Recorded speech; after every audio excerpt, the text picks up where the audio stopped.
Hello and welcome to yet another video of chase testing. आज की video है थोड़ी सी अलग और थोड़ी सी स्पेशल क्योंकि ये वीडियो डील करेगी आपकी राइटिंग स्किल्स के बारे में। इस वीडियो को देख के आप अपनी राइटिंग स्किल्स को बहुत ही जल्दी इम्प्रूव कर पाएंगे। कैसे, मैं बताती हूँ। अगर आप किसी ऑफिस में जॉब करते हैं तो वहाँ पे आपके वर्क रूटीन में मेल करना भी ज़रूर होता होगा, मीन्स आपको मेल ज़रूर करनी होती होगी। अगर आप मेल में लंबे लंबे सेंटेंसेस लिखते हैं तो कहीं ना कहीं वो रिडंडेंट लगता है एंड वो आपका और आपकी कंपनी का भी अच्छा इफेक्ट नहीं छोड़ता the person you are sending the mail to. अगर आप हाउसवाइफ है तो आपको अपने बच्चों को पढ़ाना होता होगा, ग्रामर पढ़ानी होती होगी, उनकी राइटिंग स्किल्स को इम्प्रूव करना होता होगा। अगर आप किसी भी जॉब से रिलेटेड है, आप किसी भी फील्ड से रिलेटेड है, कॉम्पिटिटिव एग्जाम के स्टूडेंट है, तो वहाँ पे भी आपको डिस्कर्सिव पैसेज, डिस्कर्सिव ऐसे लिखने को आता ही आता है। अगर आप स्कूल लेवल की स्टूडेंट है तो वहाँ पे भी आपको ऐसे लिखने को आता है। तो राइटिंग स्किल्स का मतलब होता है कि आप अपनी राइटिंग स्किल्स को कैसे इंप्रूव करते हैं, आप शॉर्ट में अपनी बात कितना क्रिस्प और कितने प्रिसाइज वे में सामने वाले को समझा सकते हैं।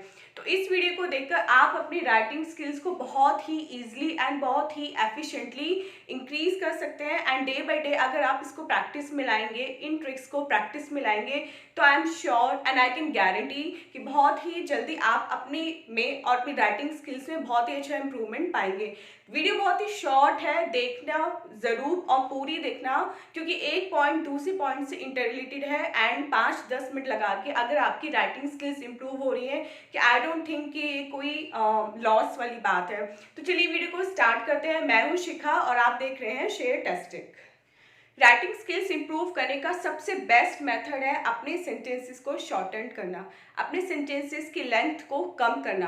एंड ये आप कैसे कर सकते हैं? ये आप कर सकते हैं अपने सेंटेंसेस में से प्रीपोजिशन को डिलीट करके, प्रीपोजिशंस को एलिमिनेट करके। आपको उन प्रीपोजिशंस को ध्यान में रखना है जो आपके सेंटेंसेस में अनवांटेड हैं, जो बेकार में, फालतू में आपके सेंटेंस में लगी हुई हैं, उनका कोई रोल नहीं है, कोई यूज नहीं है, स्टिल वो आपके सेंटेंस में प्रेजेंट है। तो आपको ऐसे सेंटेंसेस को फाइंड आउट करना है, ऐसी प्रीपोजिशंस को फाइंड आउट करना है एंड देन उन्हें एलिमिनेट करके वापस वही सेंटेंस आपको लिखना है। मींस आपको कुल मिला के सेंटेंस को शॉर्टन करना है।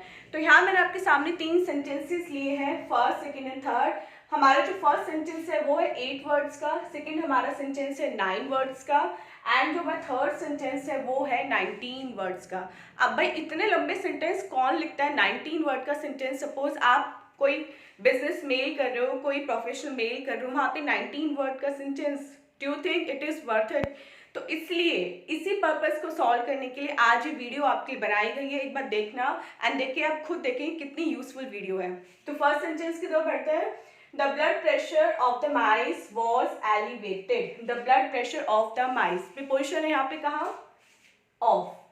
अब हमें क्या करना है? इस प्रीपोजिशन को रिमूव करना है। अब देखिए यहाँ पे एक बात आती है, जरूरी नहीं है कि जितने भी आपके सेंटेंस प्रीपोजिशन है यहाँ पे तो सिर्फ एक है, लेकिन हो सकता है कि मोर देन वन हो। अभी जरूरी नहीं है कि मैंने बोल दिया कि भाई शिखा मैम ने बोल दिया प्रीपोजिशन को रिमूव करना है तो आप सारी प्रीपोजिशन को रिमूव कर दो एंड आपका सेंटेंस एब्सर्ड हो जाए। ऐसा नहीं करना है, आपको उन प्रीपोजिशंस को देखना है जो सेंटेंस में अनवांटेड होंगी। जैसे यहाँ पे अगर हम इस सेंटेंस को पॉजिटिव फॉर्म में लिख दें, अपॉस्ट्रोफी यूज करके लिख दें, तो हमारी प्रीपोजिशन भी रिमूव हो जाएगी एंड प्लस हमारा सेंटेंस भी शॉर्टन हो जाएगा। अब देखिए पॉजिटिव फॉर्म में लिख के हमारा सेंटेंस कितना शॉर्टन होता है। इस सेंटेंस को हम पॉजिटिव फॉर्म में कैसे लिख सकते हैं? अभी जो हमारा सेंटेंस है वो है the blood pressure of the mice was elevated. अब इसको हम रिमूव करते हैं। किसका ब्लड प्रेशर है? माइस का। तो अब हमारा सेंटेंस हो जाएगा, माइस में हम लगाएंगे apostrophe, blood pressure was elevated, was elevated। अब देखिए सेंटेंस हमारे कितने वर्ड्स का बचा?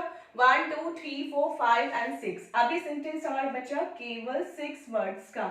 सिर्फ 2 हमने इसमें थिंग्स रिड्यूस की हैं, वहां पे हमने पॉजिटिव फॉर्म लगाई है, कुछ बढ़ाया नहीं है, डिक्रीज ही किया है एंड सेंटेंस हमारा वही है। उसका जो थीम है सेंटेंस की, जो सेंटेंस बोलना चाह रहा है वो सेम है। The vice blood pressure was elevated.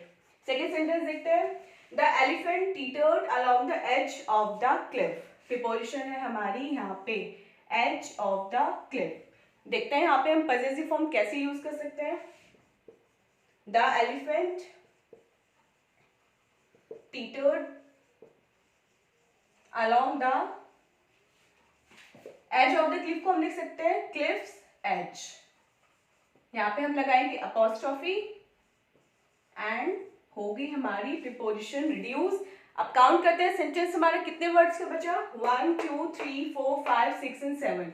यहाँ पे भी हमने अपने 2 वर्ड्स इजीली रिड्यूस कर दिए हैं। अब देखते हैं थर्ड सेंटेंस क्या बोलता है। The focus of this project was to study the effect of increase global temperature on local fish hatcheries. इतना बड़ा सेंटेंस, इसमें हमें 2 जगह अपनी प्रीपोजिशन रिड्यूस करनी पड़ेगी। देखिए कहाँ कहाँ, the focus of this project इस वाले पार्ट में एंड इफेक्ट ऑफ इंक्रीज्ड इस वाले पार्ट में, ऑन। 3 जगह प्रीपोजिशन है, हमें केवल 2 जगह रिड्यूस करनी है, क्योंकि हम थर्ड प्रीपोजिशन रिड्यूस करते हैं तो सेंटेंस पे हमारा अपना जो ओरिजिनल जो थीम है उसकी वो चेंज हो जाएगी और वो हमें नहीं करनी है। तो अब हमारा सेंटेंस हो जाएगा कुछ ऐसे, the focus of this project was to study. इतना पार्ट देखते हैं, the focus of this project means project का जो फोकस है, जो प्रोजेक्ट एग्जामिन कर रहा है, जो इवेल्युएट कर रहा है, वो ये कर रहा है। तो हम फोकस के कुछ और वर्ड यहाँ पे यूज करके देखते हैं। हम लगाते हैं the project examined. Focus of खत्म हो गया, इसमें से हमारी प्रीपोजिशन रिड्यूस हो गई। आगे बढ़ते हैं, the project examined to study the effect of increase global temperature on local fish hatcheries. The effect of increase, क्या क्या वो स्टडी कर रहा है, वो स्टडी कर रहा है कि कैसे जो लोकल ग्लोबल टेम्परेचर है वो लोकल फिश हैचरीज को इफेक्ट कर रहा है। हाउ, कैसे कर रहा है, how the global temperature effect, global temperature singular है तो इफेक्ट्स लगा देंगे लोकल फिश हैचरीज। अब काउंट करते हैं हमारा सेंटेंस कितने वर्ड्स का बचा, 19 में से 1 2 3 4 5 6 7 8 9 10 11, ओनली 11 वर्ड्स।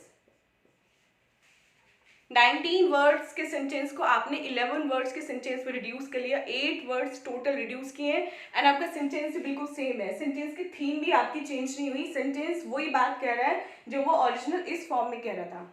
अब ये सब मैंने किया कैसे, मुझे कैसे पता कि मुझे कौन सी प्रीपोजिशन रिड्यूस करनी है या कौन सा सेंटेंस में मुझे उसके सिनोनिम या उसके एंटोनिम या उसके होमोफोन यूज़ करने हैं। इस सब के लिए मेरे पास है आज 5 ट्रिक्स एंड उन 5 ट्रिक्स को यूज़ करके हम बिल्कुल प्रोफेशनल बन सकते हैं अपनी एलिमिनेट प्रीपोजिशन को रिड्यूस करने के मेथड में। तो चलिए पढ़ते हैं वो 5 ट्रिक्स एंड उसके बाद सॉल्व करेंगे एक क्विज जो होगी बहुत ही इंटरेस्टिंग एंड आप देखेंगे कि आप में वीडियो देखते देखते ही कितना इंप्रूवमेंट आ गया है एलिमिनेट प्रीपोजिशन को लेके। Okay, coming to the first trick, हमारी फर्स्ट ट्रिक कहती है कि अगर आपके पास 2 नाउन हो और वो 2 नाउन आपके ऑफ या इन 2 प्रीपोजिशन से कनेक्टेड हो तो वहां पे आप पजेसिव फॉर्म का यूज करेंगे। Like the first trick is be possessive, possessive बनो मीन्स अपॉस्ट्रॉफी का यूज मैक्सिमम करो, make sure to use the apostrophe with its maximum. Like 2 preposition अगर आपको यहाँ पे मिलती है अपने सेंटेंस में ऑफ एंड इन, जो 2 नाउन के बीच में आती हैं तो उन 2 नाउन को आप अपॉस्ट्रॉफी से रिप्लेस करोगे। कैसे, यहाँ पे देखिए first sentence, the approval of the food and drug administration was received yesterday. Of किसका, फूड एंड ड्रग, 2 नाउन है तो अब हम क्या करेंगे, ऑफ को एलिमिनेट करने के लिए हम फूड एंड ड्रग में से एक को, जो लास्ट वाली हमारी नाउन है, जो सेकेंड नाउन होती है उसमें हम अपॉस्ट्रॉफी का यूज करेंगे। जैसे the food and drug administration's approval was received yesterday। यहाँ से हमारा ऑफ रिड्यूस हो गया, ऑफ हमारा एलिमिनेट हो गया। तो हमने क्या करा, फर्स्ट, ये हमारी फर्स्ट नाउन थी, ये हमारी सेकेंड नाउन थी, हमने फर्स्ट नाउन से अपना सेंटेंस शुरू किया, the food and drug administration, इतने से शुरू किया। उसके बाद हमने इस ऑफ की जगह यहाँ पे ड्रग एडमिनिस्ट्रेशन में एस लगाया and then rest of the sentence आपका सेम रहा।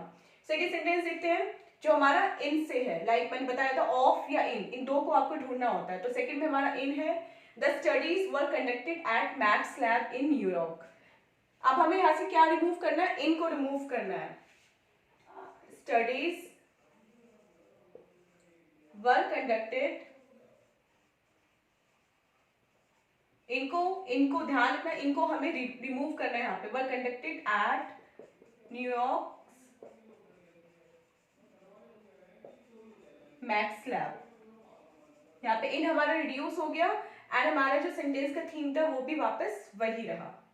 सेकेंड ट्रिक हमारी कहती है कि आपको अपने सेंटेंस में एडवर्ब सब्स्टिट्यूट ढूंढना है। मींस अगर आपका सेंटेंस लिखा गया हो विदाउट यूजिंग एन एडवर्ब तो आप कोशिश कीजिए कि आप उस सेंटेंस में एडवर्ब डाल सकें, एडवर्ब को इंसर्ट कर सकें। कैसे?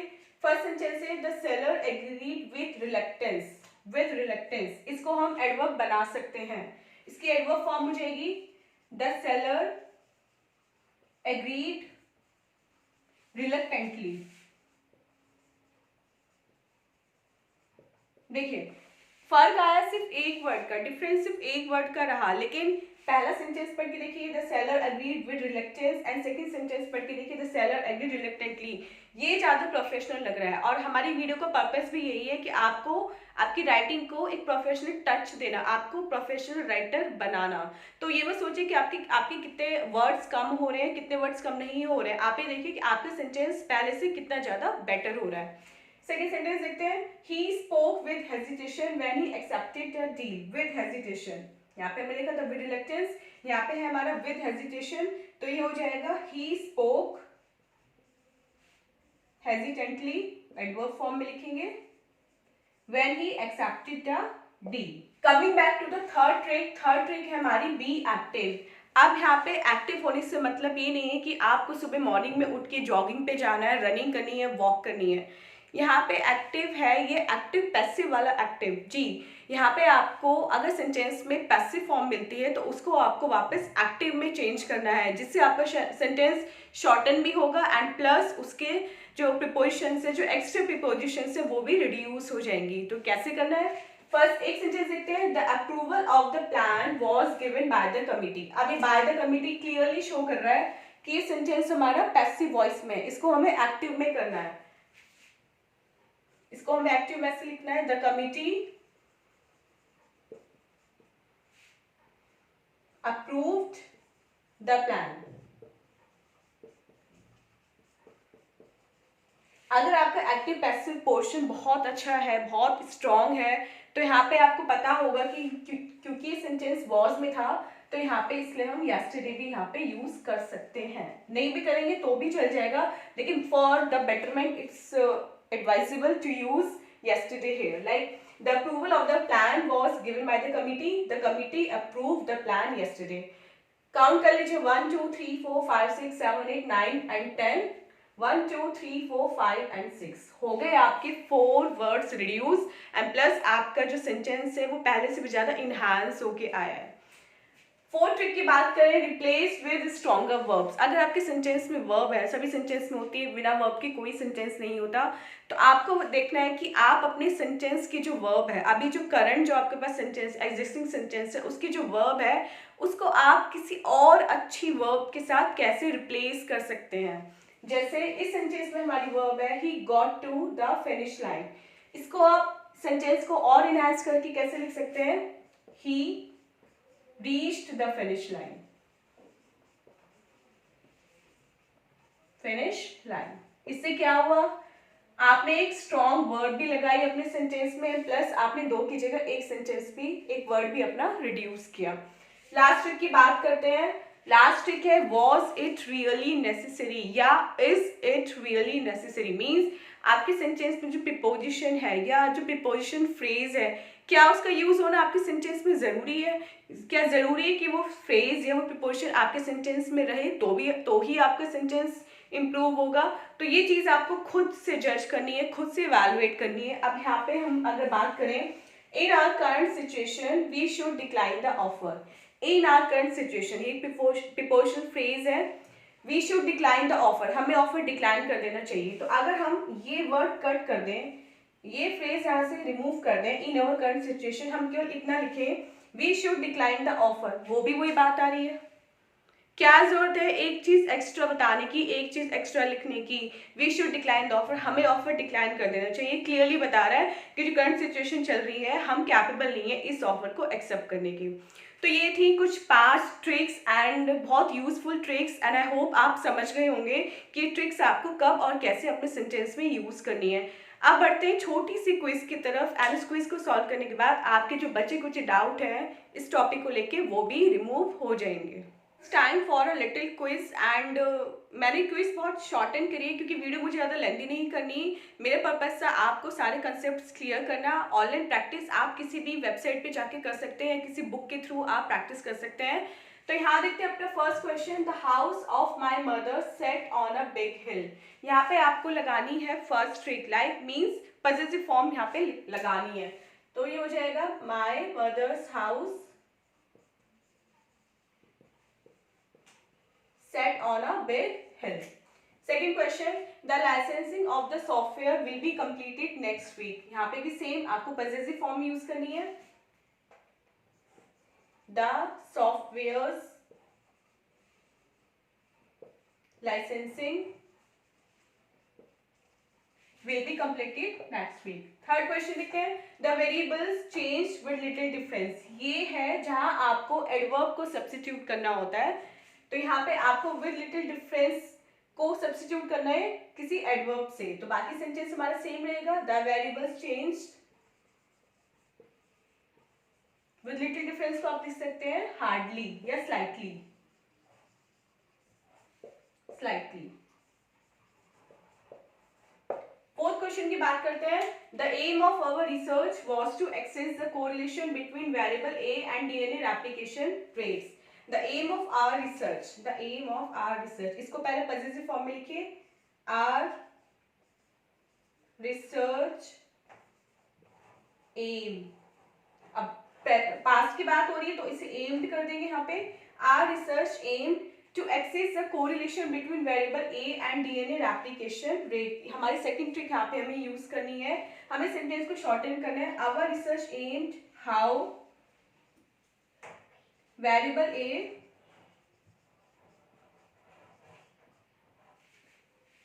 differentiates from DNA replication rates.